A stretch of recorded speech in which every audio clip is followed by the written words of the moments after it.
ఈరోజు global Telangana association ఈ సమావేశానికి నన్ను ఇన్వైట్ చేయడమే చాలా గొప్పగా భావిస్తున్నాను నేను. ఎందుకంటే చాలా కష్టాలు పడ్డాను నేను. రావాలా అద్దనుకున్నప్పుడు నేను చాలా దేశాలు తిరిగాను, సుమారు ఒక 120 దేశాలు తిరిగాను. మిమ్మల్ని అందరినీ చూస్తే చెప్పాడు మల్లారెడ్డి, అన్ని దేశాల నుంచి వస్తారన్నా అంటే మిమ్మల్ని అందరిని చూస్తే మళ్ళీ నేను అన్ని దేశాలు చూసినట్టుంటుందని వచ్చాను. మిమ్మల్ని అందరిని ఒక్కొక్క దేశం నుంచి చూస్తే. రెండోది ఏంటంటే, నేను ఇక్కడికి రావడానికి ముఖ్య కారణం విశ్వేశ్వర రెడ్డి గారు కూడా. ఒక 2 నిమిషాలు మీతో చెప్పాలి. నేను రాజకీయ జీవితంలోకి వచ్చి 4 నెలలు అయింది, గెలిచి నెల రోజులైంది. కానీ చాలా సమస్యలు కలిసివేస్తున్నాయి. ఎందుకు వచ్చానా రాజకీయాల్లో? కానీ నా జీవితం నాకుండే 7 స్టార్ హోటళ్ళు, 5 స్టార్ హోటళ్ళు, నా లండన్లు, నా సింగపూర్లో. ఎవరిని ఏమనాలో అర్థం కావట్లేదు, ఎవరిని తిట్టాలో అర్థం కావట్లేదు. చాలా సమస్యలు. 80 సంవత్సరాల వృద్ధురాలు బస్ స్టాప్లో పడుకుంటుంది. గ్రూప్ 1 ఆఫీసర్ వచ్చి ఏడుస్తుంది నాతో. రాజకీయ నాయకులు కావచ్చు, ఐఏఎస్ ఆఫీసర్లు కావచ్చు, జ్యుడిషియల్ సిస్టమ్ కావచ్చు, సంఘ సేవ అనుకుంటే తిరిగి బ్యానర్లు కట్టుకుంటూ అసోసియేషన్లు పెట్టుకున్నట్లు కావచ్చు. ఇవన్నీ దీని గురించే. ఈ హోటల్ వైస్రాయ్ హోటల్ సమావేశాల వరకే సరిపోతున్నాయి.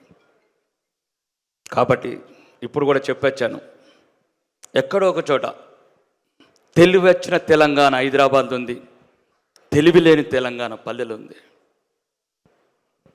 బతుక నేర్చిన ప్రతి ఒక్కడు విదేశాలకు వెళ్తుండొచ్చు, హైదరాబాద్ మాలాగా కోకాపేటలో విల్లలు కట్టుకుంటుండొచ్చు. కానీ ఏ తెలివి లేని అమాయకులు ఇంకా పల్లెటూరాలు అట్లా ఉన్నారు. కాబట్టి అందరూ దయచేసి మీకు వీలైనంత ఈ రాజకీయ నాయకులు నమ్మకండి. మంచి రాజకీయ నాయకులను ప్రోత్సహించండి. ఎందుకంటే నేను ఆ బాత్రూమ్ చూసిన తర్వాత ఆ పిల్లలు వచ్చి ఏడుస్తుంటే నేను డోర్లన్నీ పెట్టేసి, మీకు ఎందుకు చెప్పాలంటే 150 దేశాలకు వెళ్తుంది నా వాయిస్. వేరే చోట చెప్పేవని కాదు. డోర్ పెట్టేసి చెప్తలేరు. నేను కూడా చిన్నప్పుడు ఎంబీఓలో సెటిల్ అయిపోయాను. అంకుల్ అంతా బాగుంది. డోర్ పెట్టిన తర్వాత నేను నాన్నని రా, మీ డాడీని రా, మీ అంకుల్ రా అంటే కళ్ళల్లో నీళ్ళు రాలిపోతున్నాయి ఆ పిల్లలకు. 700 మంది అంకుల్ ఒక బాత్రూమ్.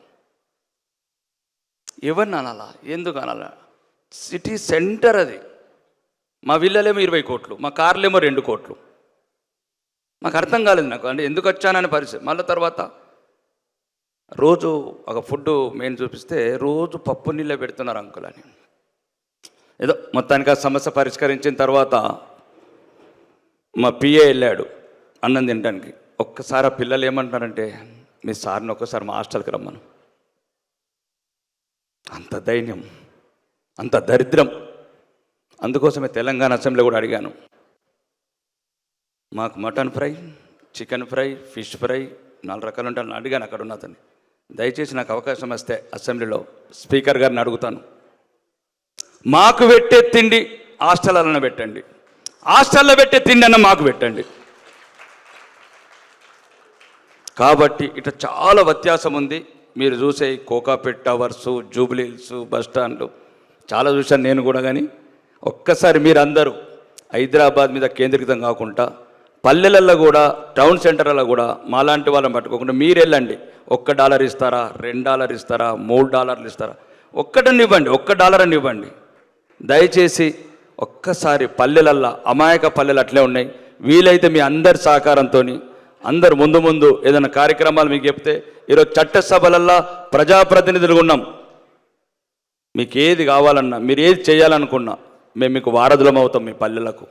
కానీ ఒక్కసారి దయచేసి ఈ హైదరాబాద్ని వదలండి. ఈ regional ring road, outer ring road, connected roads ఇవన్నీ వదలండి.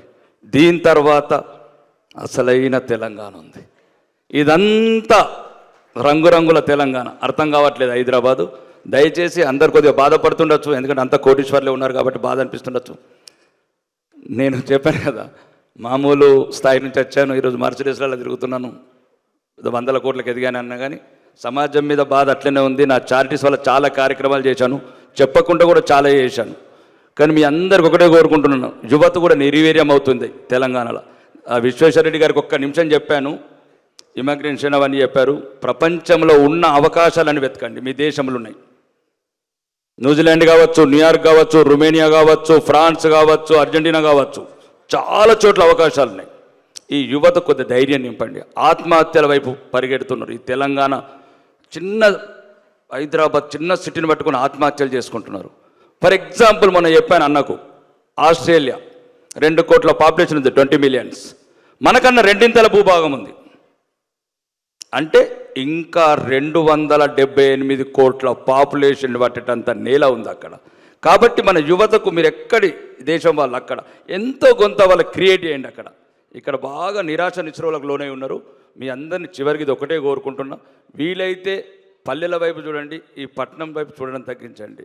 జై హింద్, జై భారత్.